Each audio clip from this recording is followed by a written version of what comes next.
From Orgies to Christ. Here we go. Here we go.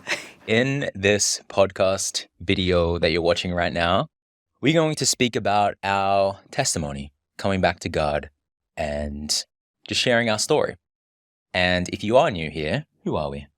We are two dating and relationship coaches. We are a married couple. We are Matt and Kelley, and we help women have the love they want. Yep. So let's just go straight into it. So to give you a bit of context, it might be helpful to rewind you back before sharing about now and our relationship with God. It might be great to rewind you back to when I was a kid growing up. I grew up with my dad being very Christian, and I grew up with him speaking about God, talking to us about the Bible, gifting us Bibles for our birthday, all of these, and sitting us down for so long and just talking to us about God and why it's so important. Growing up, going to a church, he was a pastor, and he would create the church, and then I just grew up in that. And like a Christian church. In a Christian church. Just for context, yeah. Yes. And it all started to shift, I remember, when I was about 19 to 20 years old.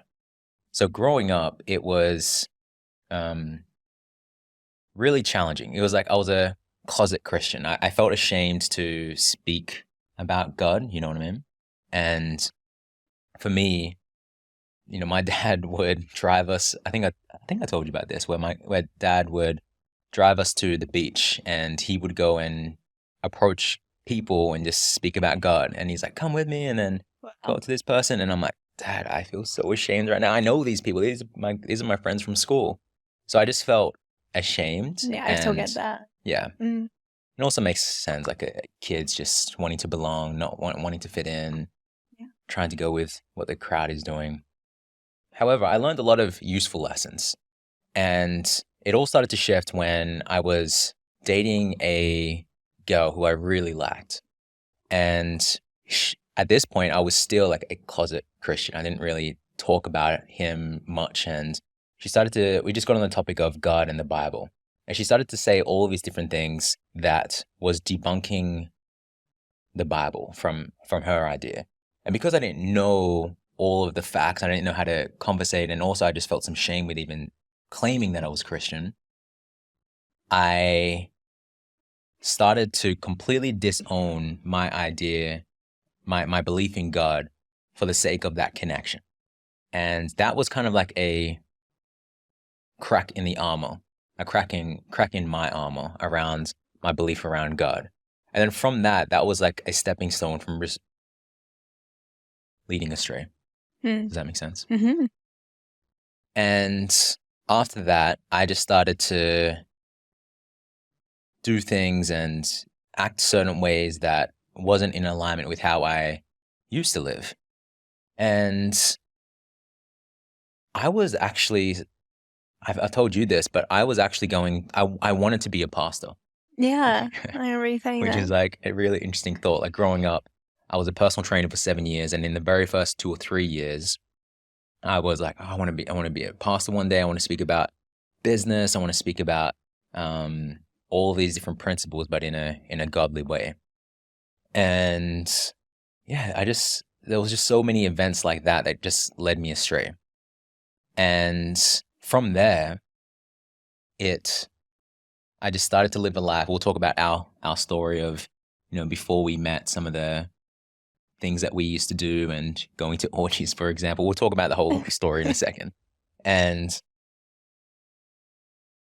it all shifted about 1 year ago when I remember I was laying on the floor in complete tears, just saying out loud and in my mind, "I miss you, God." And I was at a breathwork session. And at this point, just for context, there was nothing in my mind that had learned about the Bible, learned about God. There was nothing, I was not even in that realm of thinking during that time, because it could have been very easy to be like, oh, the reason why I was saying that out loud is because I was learning about God, but I hadn't I was like, universe, manifest that. That was all me. But during that time, I remember just saying out loud, I really miss you, God, and just in complete tears. And that was like there was a stepping stone away from God. That was a stepping stone towards God. And for about 8 months, I kind of ignored everything that happened during that breathwork session. And about before Christmas, I was learning so much from Janko on YouTube and just watching him and listening to him speak about God. I'm like, wow, this guy has so many great points. And that was another stepping stone towards God. And then after that, I went back home for Christmas and I started to ask my dad questions because this was where we were about to get married. And I just started to ask him all these questions because he picked me up from the airport. And I was just like, Dad, so I've recently been learning a little bit about God. I'm just so curious about what is this? What does this mean? What does this mean? What does this mean? And I had to really face the fact that in my mind, I had all these ideas about what the Bible is, and I had to do so much unlearning. So I started to just really look at what are all of the preconceived ideas that I've had about the Bible that I haven't actually questioned if it was actually true. So one of them, for example, I remember actually telling you this before our reconnection with God. I was saying that I grew up with so much sexual shame. And there is a Bible verse, Matthew chapter 5, verse 29 to 30. It says, if your right eye causes you to sin, tear it out and throw it away. For it is better that you lose one of your eyes than your whole body be thrown into hell. And in my mind, because I was a young kid, I didn't have discernment that how much, Jesus was talking in parables and he didn't mean things literally like rip out your eye, right? I didn't understand all of these different things. I really wish I had the ability to question and have more discernment back then, right? Mm-hmm. Because so many of the things I just didn't even know. So I just started to ask my dad all these questions. And I remember it was a 2-hour drive. And I remember after that, I went into my room. I was staying at an Airbnb. And for one of the very first times, I just said a prayer before sleep. And yeah, that was really, really powerful. You know what's I haven't actually told you about this. That night was the first time in so long that I experienced, and I don't like speaking to you about this because it is scary to me. Yes. But right before that, I had sleep paralysis that night. And I haven't had it in so long. And it was just really interesting that night where I had that big conversation with my dad and just started to pray for the very first time. That was the night that I had sleep paralysis. And I don't know what the meaning of that is. Maybe it was the devil like, okay, we got to get you back. You're going in that direction. I don't really know, but it was just really interesting that's what happened that night. I haven't told you that, did I? Yeah. I don't like speaking about my experiences with sleep paralysis. Yeah. What were you going to say? Well, just for context, maybe for people who've been listening or who are listening. Well, I've been researching little bits about like sleep paralysis and nightmares and how it can be like dark kind of energies and dark forces, and so we've talked briefly about that, like my experience with that, and I'll share about that. But I didn't know that. Yeah. Yeah. And after that, I just started that whole the 2 weeks that I was there for Christmas, I just started to learn more about God. I started to ask my dad so many questions. Christmas Day was so beautiful. Longest conversation that I've ever had with my dad. We just sat down at the beach, drinking coffee, Christmas morning, just asking about his life, getting to know each other on a deeper level, and just speaking about God. I love that. It was so beautiful. And then during that time, I just started to learn so much more. I started to discover Cliff. I started to discover Girls Gone Bible. I started to watch so much more about Janko, and it was just a lot of relearning and obviously reading the Bible as well. So that's my testimony. That's my story up until now. Kelley will share, and then we'll share our story about how we've like come together and some of the history that we've had before God and everything else. Okay. Cool. Thanks for sharing that. I loved hearing it because I haven't heard a lot of those different things. Yeah. I didn't even know. You've told me about your dad going out to like talk about Jesus, but I didn't know you were like on the beach with like your high school friends. That was a short version. I can tell you so many other examples of things that we've done. And I was saying to Kelley that my dad, for the last close to 20 years, I need to double check this. So 16 years, it will be 16 years this year, where he would go to juvenile centers and be with Pacific Islanders, because I'm Fijian, and we just speak about God and just play rugby. And so that was another thing that we grew up in, and he's just a really cool dude. Yeah, that's so special. Okay, I feel a little nervous, I just noticed where I can get in my head about sharing about this, because I'm like, wow, like so much has shifted. Yes. Recently for me, and I always had this judgment of people who talked about Jesus, that they were a little crazy. I'm like, hey guys, can we like calm down with all the Jesus stuff? And I remember bringing that up to you once, and you were like, because I was like, I just don't get it. And you were like, I don't know, I don't want to put words in your mouth, but what I remember you saying was that you did get it, because you once had that the experience of being close with Jesus, and it was really like that you really like, it was beautiful, or you felt, it felt really peaceful or something like that, right? And I was like, oh, okay. And for me, so to go back to my early days, my family is Catholic. Like, we would go to church every Christmas and Easter, but that was pretty much it.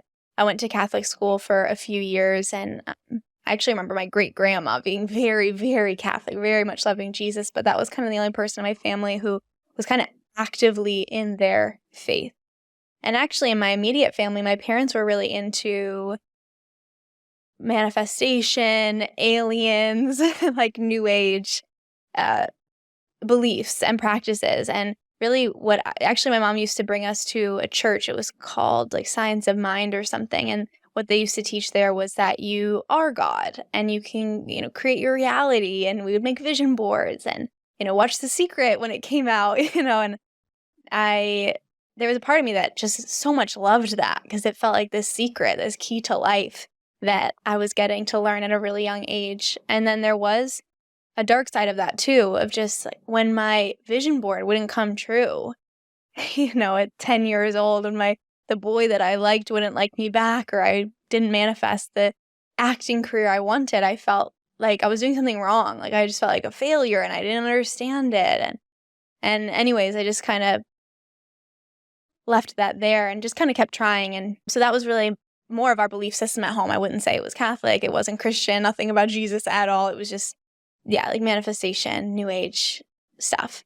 Basically, where that brought me was up into my like high school years, we'll say. And my parents got divorced, and I got really into drinking and drugs and smoking weed and partying as a way to kind of cope with all the things that were going on in my family. I moved out of my, my parents' house when I was 16 and moved in with my aunt, and it was a lot of chaos. And so I just remember at that time really clinging to manifestation and like watching The Secret like every night, and in those moments that did give me some semblance of peace. And anyways, that continued on kind of my like drinking, and it really became that became the center of my world in a lot of ways, like drinking, partying, boys, and that kind of became my God from maybe like 16 to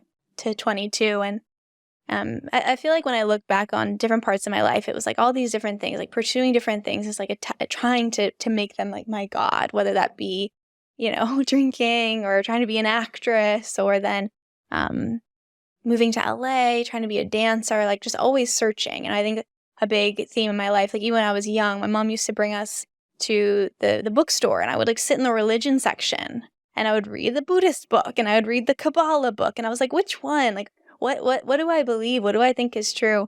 So yeah, I think that my upbringing, like it was just a mishmash of just like different beliefs, different things, drinking, chaos within my family. So, and I've shared this. If, you've done any of our courses or you know my story, listen to my old podcast at all, my 20s was a big time of like a lot of pain and suffering and drinking.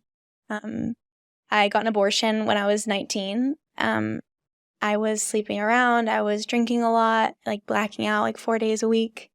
And after getting an abortion, I really became very, very, very depressed and so anxious and just no clue what was going on with my life. And that's actually when I got into personal growth work. I was like 20 years old. I did my first personal growth course. And so then throughout my 20s, I got super into personal growth. And, there was like two sides of my life. One side of my life that was like super into personal growth and changing and growing and all these like good things. And then there was another side of my life that was, I'd still go through phases where I'd be like blacking out and drinking a lot or going through really toxic relationships and like wondering why I was struggling so much. So after a particularly bad breakup, I ended up moving to Bali and actually getting into 12 steps recovery programs like AA or like Alcoholics Anonymous, if you don't know it, and Sex and Love Addicts Anonymous. And through that process, because a big part of 12 steps is your relationship with God. And up until that point, so at that point when I joined, I got sober and I decided to become celibate and cut off all like relationships and situationships I had going on. And I remember even them talking about God was triggering to me because my belief always was that, I'm kind of God and I can create anything. And so with God outside of me, it kind of brought me back to the days, because I went to Catholic school for just a few years. My remembrance of what God was in the Catholic world was this man in the sky who told you what you couldn't do. Mm-hmm. And so then I had to create a new relationship with God. And I really did through that program. And I got really close with God, especially through those hard times of staying sober from alcohol, but staying sober from just my addiction to like sex and love also. And then once the struggle of that period of time really passed, that was like 6 months where I was really close to God. But it wasn't like a Christian God. It was kind of just the God of my own understanding.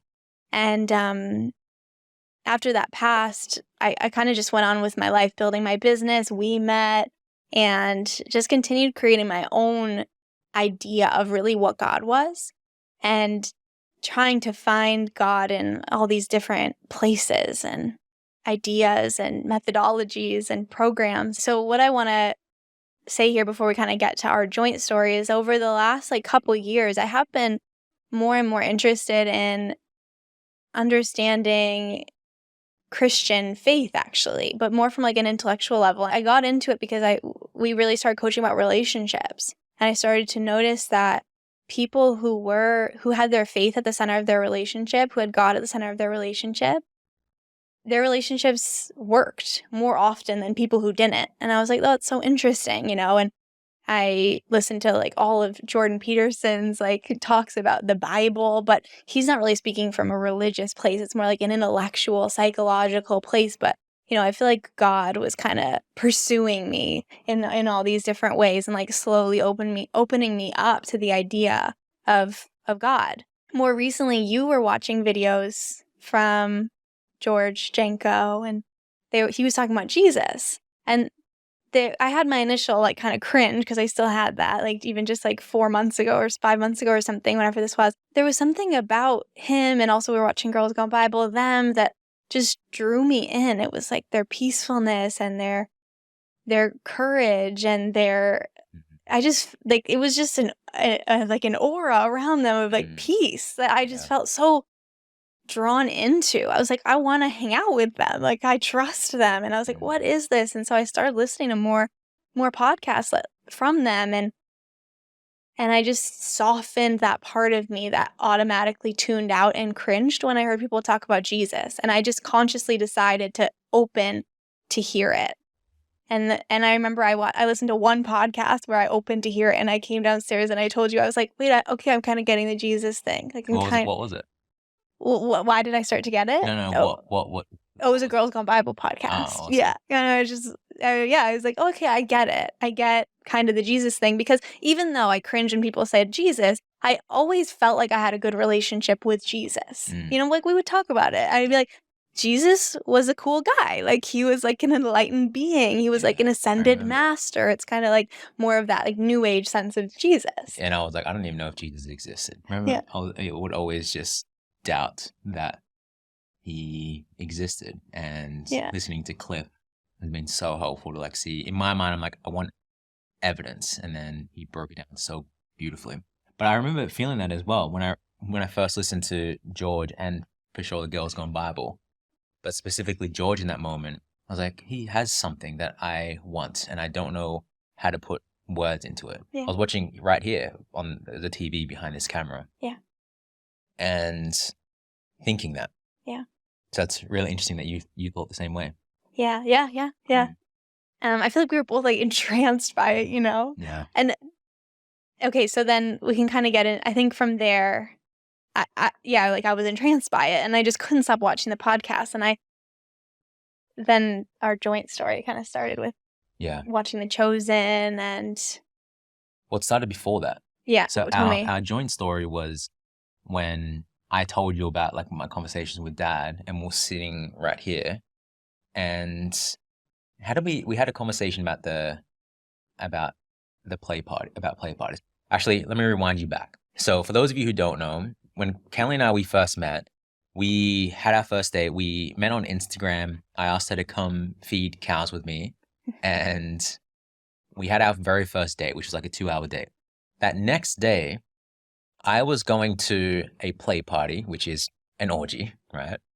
It's kind of like a conscious orgy. Conscious orgy, right? But it's not an orgy, it's a play party. Yeah, because like I feel like orgies are like so intense. Like you think everyone's just like having sex and on drugs. Like that's not what we went to. It is very different. It's like tantra, breathing. It's almost like a workshop. And then at the end, it kind of opens up to be where people actually are having sex with each other if they want to.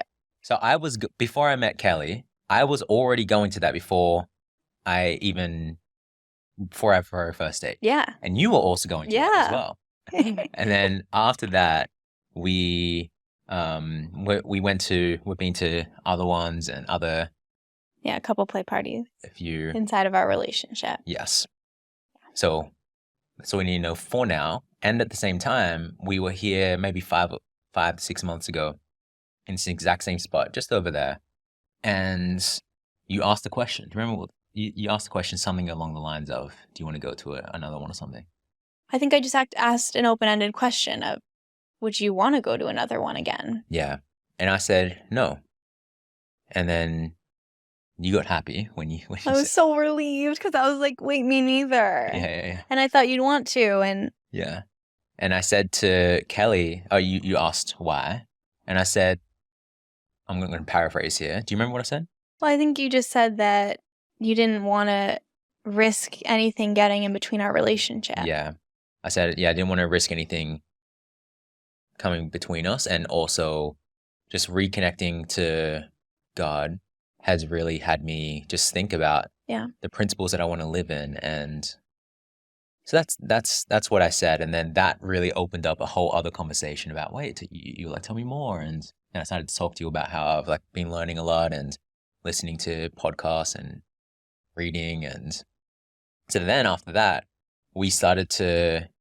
I watched some videos in Australia when I was there, because we live in Bali. When I came back I watched some videos on YouTube from The Chosen. And then that was really the thing that really helped us to understand the Bible a lot more, even though it's not 100% biblically accurate. Yeah. Watching The Chosen just gave me so much more education around what the Bible is and a lot more about the characters and I just learned so much from it. Yeah, and for anyone who doesn't know, The Chosen is a TV show about basically the New Testament. So it's about Jesus and his ministry. So when Jesus was preaching and healing people and with his disciples. And I didn't know. I think what The Chosen did was it made the Bible real for me.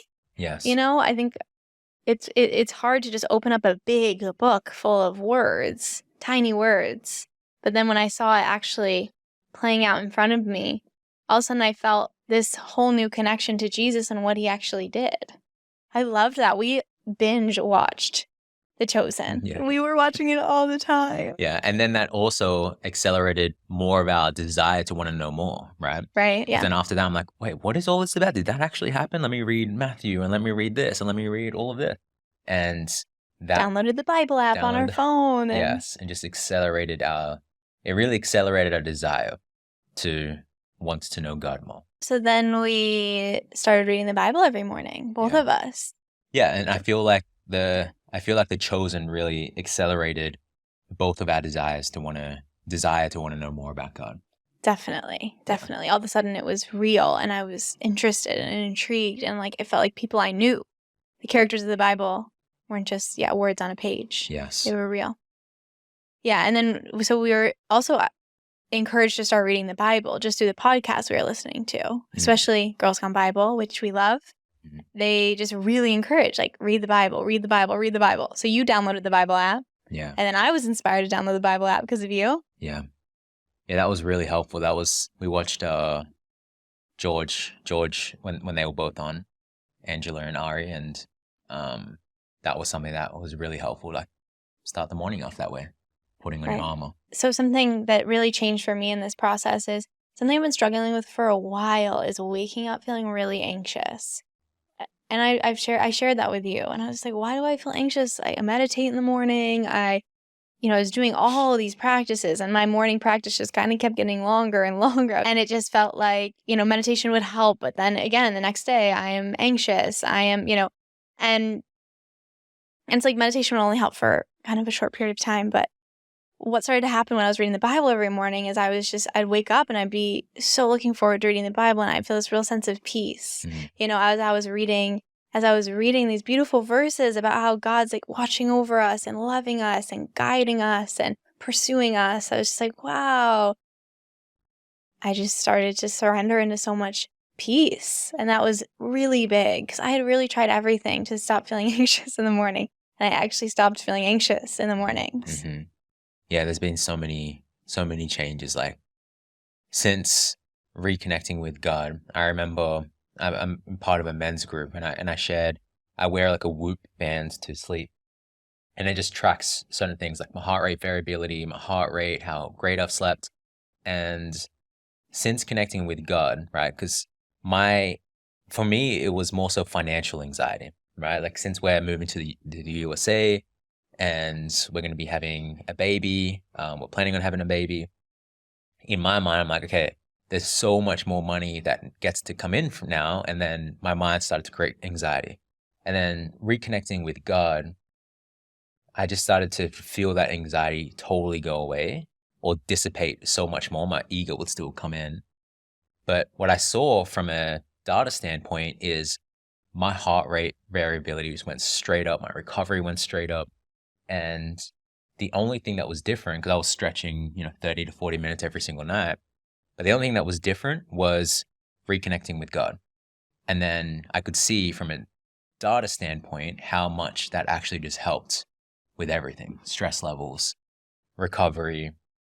So that was really helpful. And now, I just feel what's changed now is just I just feel so much at peace and just trusting that everything's going to be okay.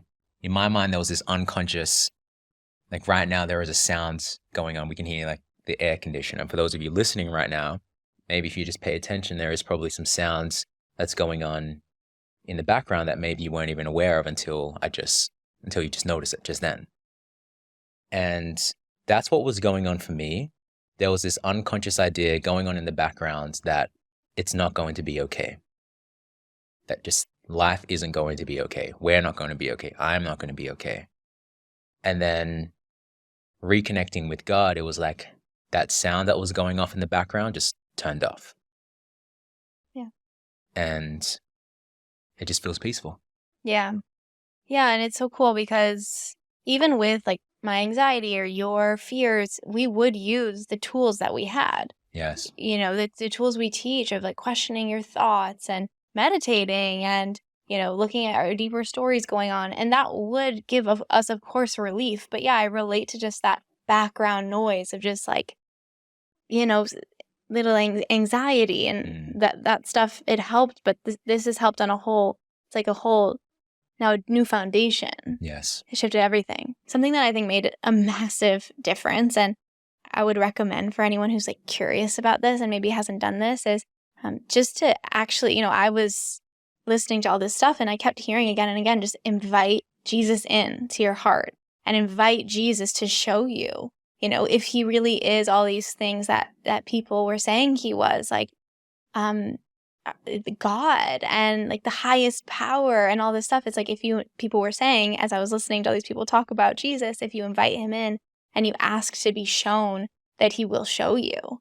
And so I did. I was just like, okay, Jesus, I'm so available to be shown. It's like as all these shifts were happening and I was still unsure and all this stuff, and I feel that Jesus really did show me, and through healing my anxiety in the mornings and through having this real experience of knowing Jesus and getting to know him and feeling God like on a deeper level. Like I talked before about how I had a relationship with God, but it was so vague and it was just whatever I created it to be. And it was hard to connect with it for that reason. I was just like, what is it? And where is it? And, how do I reach it? And now it's like, oh, there's a book that says these are God's words. And when I actually read them, I used to think, oh, the Bible, it's just like old and it's not translated correctly. I had all of these misconceptions of what it was. But as I actually looked into the truth, like the facts, with an open heart, I saw that none of that was actually true. And there's all this historical evidence that Jesus lived and that he died and that he was resurrected, and all this evidence that the Bible's accurate and hasn't been changed and mistranslated. Like so many people just assume or think, if you're anything like me, think that that's the case. And all these concerns and questions that I had, it was like Jesus was just showing me the answer to all of them. And it got to the point where I was just like, wow, I'm like fully in this. I'm like fully loving this. And then there's these fears of, what does this mean for my life? And what does this mean for our life? Since I was a little girl, I would always have nightmares and like night terrors, like super scared. And yeah, I would just wake up and see like dark shadows and figures in my room. Just creepy stuff for sure. Sleep paralysis as well. Sleep paralysis. And what's night terrors then? Night terrors are just really scary dreams. Like I would wake up screaming. Wow. Yeah. Okay. Yeah. And I just never wanted to sleep in my room alone. And anyways, I continued having nightmares throughout my life. I even recently, over the last like year, I've had, and it's just been consistent, but I can think of over the last year, like some really intense, dark, scary nightmares that I've been having, just about people dying, about me dying, about being chased and attacked or being drugged, and the scary things. And I always was like, same with my anxiety, where I was just like, why is this happening? I meditate, I do yoga, I have all these practices, but still just having these terrifying nightmares. And so as I started connecting with God more, I started having really peaceful, beautiful dreams where God was with me and being like, I remember one of the first ones was like, I was with God and God was like, it's real. All this is real. I'm here. It's okay. And I just woke up and I was like, what? Did I imagine that? Is that made up? Is that real? And anyway, they just kept having these really beautiful dreams. Like one recently, I just kept having this dream, or in my dream, I kept repeating this Bible verse. Or this Bible verse kept being repeated to me. And I didn't even know the whole Bible verse because I had never read it. I'd heard it because it's a really common one, but it's something like, but God so loved the world that he sent his only son. And the beginning of that verse kept being repeated, like, God so loved the world. Like, God so loved the world. And I was just like feeling the love from God. Like, God so loved the world. Like, God loves us. And anyways, what I have seen through that process of like terrifying nightmares to like these really loving dreams is, something else that I never believed in was Satan or the devil or darkness. I always thought like everything's light. And there is no such thing as that. And through this process of reading the Bible, which they talk about that, and understanding Jesus and watching The Chosen, I started being open to understanding that stuff. And really just started to see actually where that's so real. And what I see now is that I think that I was always kind of, and I know this sounds crazy. Like, the thing is that if I would have been watching myself say this like 6 months ago, I would have been like, what are you on right now? But I just think that I was being like tormented by like darkness because I wasn't actually connecting with the real God, and through a lot of, I think through like certain practices that I was doing and like kind of inviting in other entities who weren't God, who weren't Jesus. And something I used to really love to do is like pull tarot cards and learn about aliens. And what I see now, what I'm learning now is just like that a lot of that is just darkness, and it's like fallen angels and actually Satan, because Satan isn't just one person. It's actually like the evil kind of forces in the world. And so I actually threw away all my stuff like that. Like, I threw away all my cards. I had all these papers from, channeled by people who said they were from aliens. I cut them up. I threw them in the trash. I threw away all my crystals. I threw away, I had like all this stuff on an altar. I threw it all away. Threw away like my stripper heels and even like my yoga mat. And I used to always think that people were crazy talking about the yoga stuff, that they said they wouldn't do yoga. But the more I kind of researched it, I was just like, wow, it is kind of all these different poses to different gods. And I don't want to do that. Like, I want to just have this one God, and I just want to be connected to Jesus, because I was finding all this peace and love and truth in what I was reading. And it changed my dreams and my anxieties, and I think that that's all connected. It's beautiful. And so that's confronting to say, but also confronting to be with all these changes within me. So I'm curious if you relate to this, but when people talk about being born again or saved, I'm like, wow, I see that. Like, I have this experience of being born again, where what I'm thinking is different, and like inviting Jesus into my life has changed my heart and my mind about so many things. And I see just all these things that, I no longer feel aligned with, like going to play parties or like praying to aliens like I used to.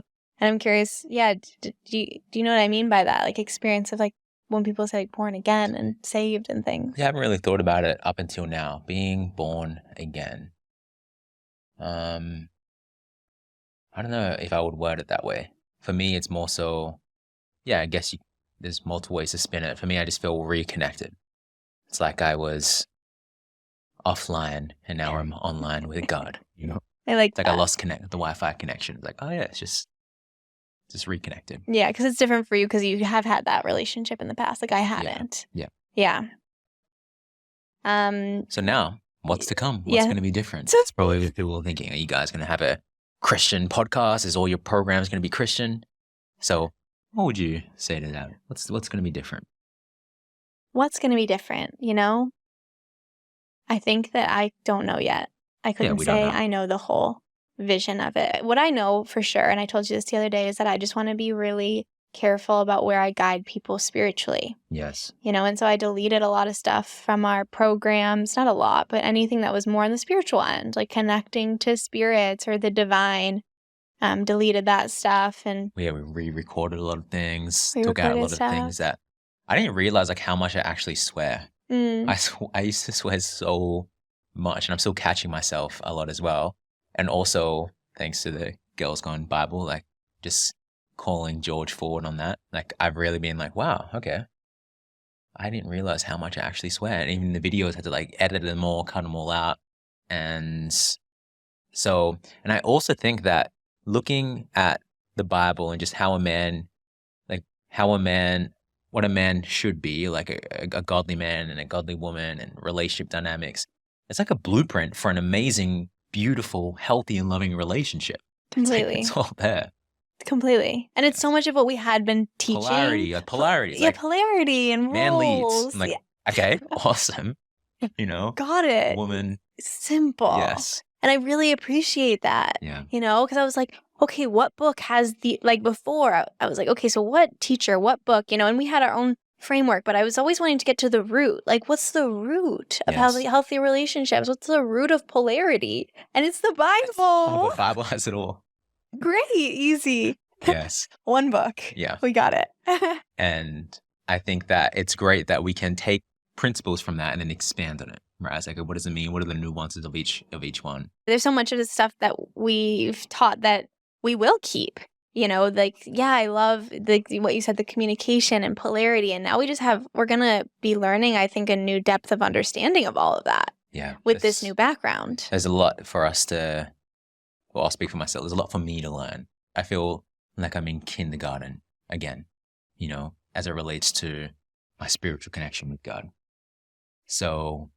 Yeah, me too. Before we start teaching principles around dating in a godly way, I think there's a lot more learning for me to have.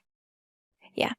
Yeah, so I think we can just only take it one baby step at a time, and we'll just do what we have clarity on, which for me was deleting some stuff, which for you was editing hours of video to take out swears or re-recording it, and we'll just keep on our path and figure it out as we go. Yeah, even just disrespecting God and Christianity in some videos. Oh, yeah. I was like, what? Just because, as I mentioned, I was Christian and then I went the total opposite way, and I would just share, there was so many videos of mine, and for those of you who've been following me for a while, you probably remember stories where I would just share and just disrespect Christianity, disrespect God. So I had to delete a lot of that. One more thing. Go. I stopped saying, oh my God. And I used to say that a lot. I was like, wow, I would text that a lot. I would say that a lot. And for those, so why is that? What had that been important for? Oh, yeah. Well, because it's in the Bible. Don't take the Lord's name in vain. And, well, I just think it's interesting when you start bringing consciousness to the things we say. Even, you know, in watching movies, people are always like, Jesus Christ, yes. as like a swear almost. And I'm like, why is that? I'm asking myself, why is that so common for us to say, oh, my God, or Jesus Christ, or all this stuff? I think that there's a deeper reason, you know, and because it's true and it's real. And the saying things like that take us further away from God, and the truth of that is my experience personally. So I didn't want to say that anymore. So that is our testimony from Orgies to Christ. And we hope that you enjoyed this video. So we'll leave resources down below for those of you who want to know more about reconnecting to God. We'll leave some YouTube channels and any resources that we think that might be helpful. And if you have any questions, please leave us any questions down below, and we'll be happy to answer it in a future video as well. So anything else? Nope, that's it. Thanks for being here. Thanks for being here. This is what one of my first times telling this story. So, yes, you know, just bear with me if there's anything that wasn't fully clear. But we'll definitely keep talking about this, I think. Absolutely. So more to come. All right, subscribe if you haven't already, and we'll see you in the next video or podcast.